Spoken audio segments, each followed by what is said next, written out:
In nomine Patris et Filii et Spiritus Sancti. Dominus vobiscum.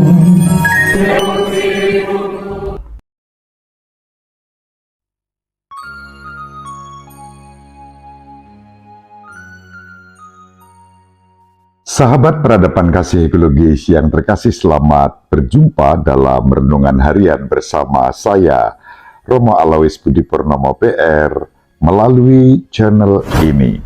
Semoga panjenengan selalu sehat, tetap semangat tanpa sambat, selalu bahagia, kebahagiaan yang bersumber dari Tuhan Allah kita. Mari kita awali perjumpaan kita dengan bersatu di dalam doa. Allah Bapa yang Maha Pengasih dan Penyayang, kami memuji-Mu atas segala berkat-Mu. Bukalah kiranya telinga kami terhadap sabda-Mu, agar kami mampu meneladan hidup Yesus Kristus Putra-Mu, yang mempersatukan dan merukunkan semua orang tanpa diskriminasi. Sebab Dialah yang hidup dan berkuasa bersama Dikau, dalam persatuan Roh Kudus Allah yang Maha Esa sepanjang segala masa. Amin.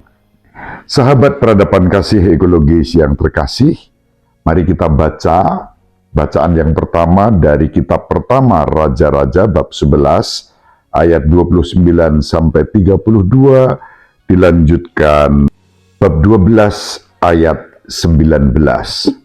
Pada waktu itu, Yerobiam, seorang pegawai Raja Salomo, keluar dari Yerusalem. Di tengah jalan ia bertemu dengan Nabi Ahia, orang Silo, yang berselubung kain baru. Hanya mereka berdua ada di padang. Ahia memegang kain baru yang ada di badannya, lalu dikoyakkannya menjadi 12 koyakan. Ia berkata kepada Yerobeam, "Ambillah bagimu 10 koyakan, sebab beginilah sabda Tuhan Allah Israel. Sesungguhnya aku akan mengoyakkan kerajaan itu dari tangan Salomo dan akan memberikan kepadamu 10 suku. Tetapi satu suku akan tetap padanya oleh karena hambaku Daud dan oleh karena Yerusalem, kota yang kupilih dari segala suku Israel." Demikianlah orang Israel memberontak terhadap keluarga Daud sampai hari ini. Demikianlah sabda Tuhan. Syukur kepada Allah. Sahabat peradaban kasih ekologis yang terkasih, bacaan pertama yang diwartakan kepada kita menurut penanggalan liturgi Gereja Katolik Roma pada hari ini menampilkan nubuat Nabi Ahia. Nubuat Nabi Ahia tentang perpecahan tragis kerajaan Daud dan Salomo, sebagaimana telah dinubuatkan sebelumnya. Ketika Ahia bertemu dengan Yerobeam di jalan, digambarkan secara profetik, dia merobek pakaiannya menjadi 12 potong dan memberikan 10 potong kepada Yerobeam, yang merupakan petugas yang bertanggung jawab atas kerja paksa di era Raja Salomo. Itu bisa kita baca dari kitab pertama Raja-Raja bab 11 ayat 28. Tindakan profetik ini meramalkan hari ketika Yerobeam akan memimpin 10 suku utara dan kemudian memberontak dan menjadikan mereka kerajaan Israel di bagian utara. Di kemudian hari, penghancuran kerajaan oleh Allah merupakan hukuman atas penyembahan berhala dan dosa-dosa Salomo.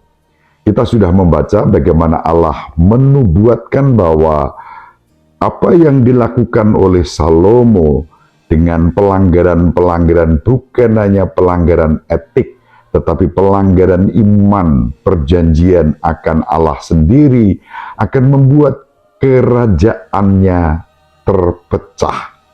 Dan itu terjadi sesudah Salomo mati. Sahabat peradaban kasih ekologis yang terkasih, ketika Salomo mendengar nubuat Ahia, dia bahkan kemudian berusaha membunuh Yerobeam.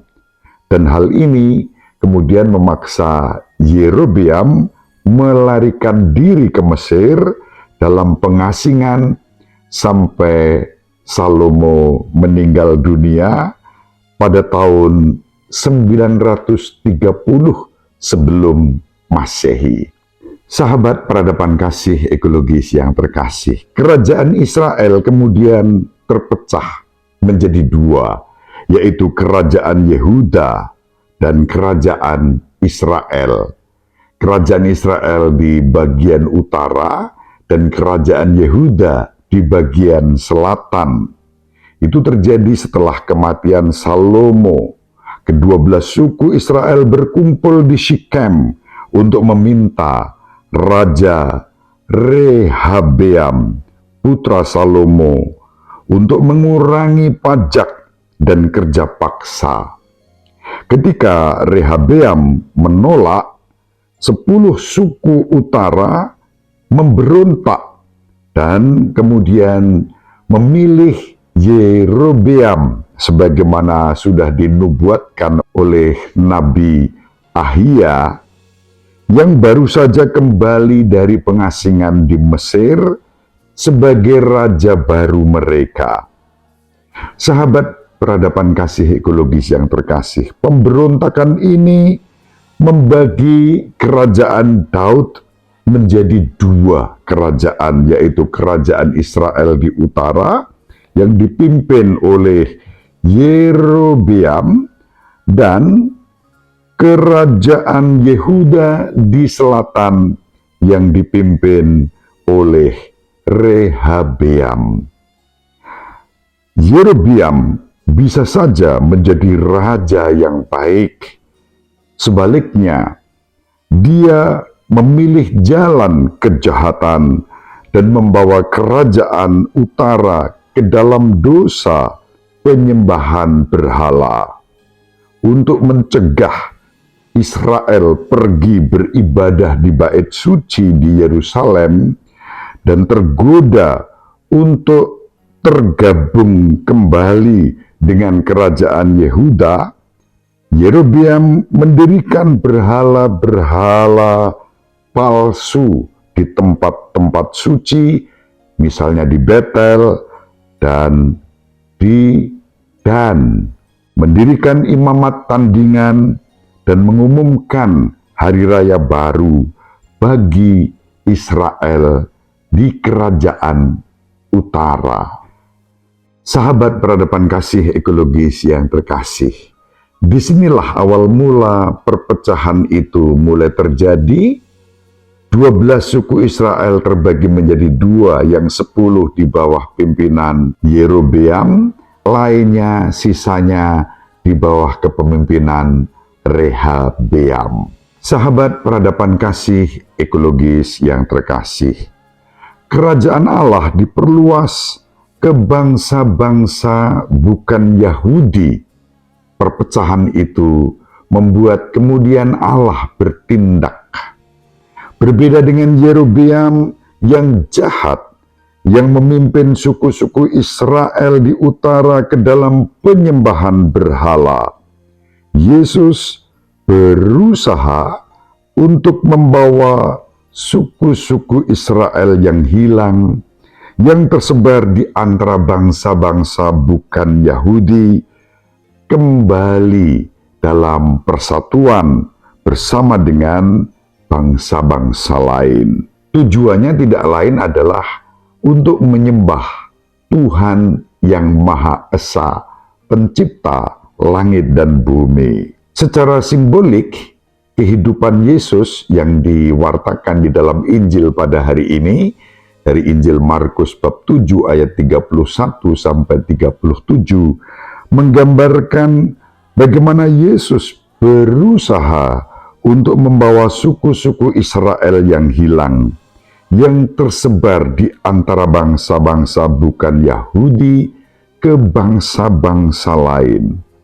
Dalam Injil, Yesus telah melakukan perjalanan melintasi daerah-daerah non-Yahudi dan berada di distrik Dekapolis, wilayah non-Yahudi di sebelah timur Laut Galilea dan di wilayah Israel kuno.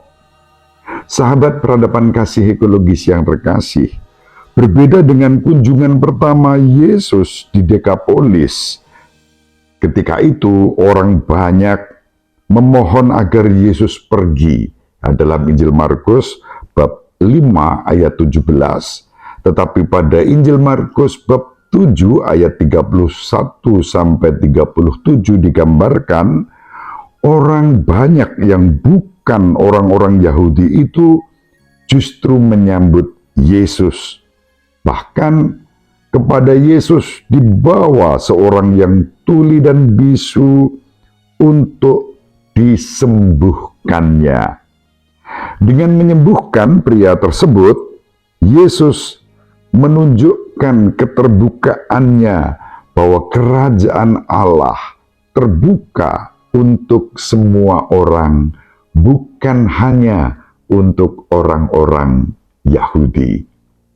Apa yang bisa kita renungkan dari baik bacaan pertama maupun Injil pada hari ini? Tentu kita semua dipanggil untuk mewartakan, memperjuangkan, dan menghadirkan kerukunan, persatuan, persaudaraan, bukan sebaliknya.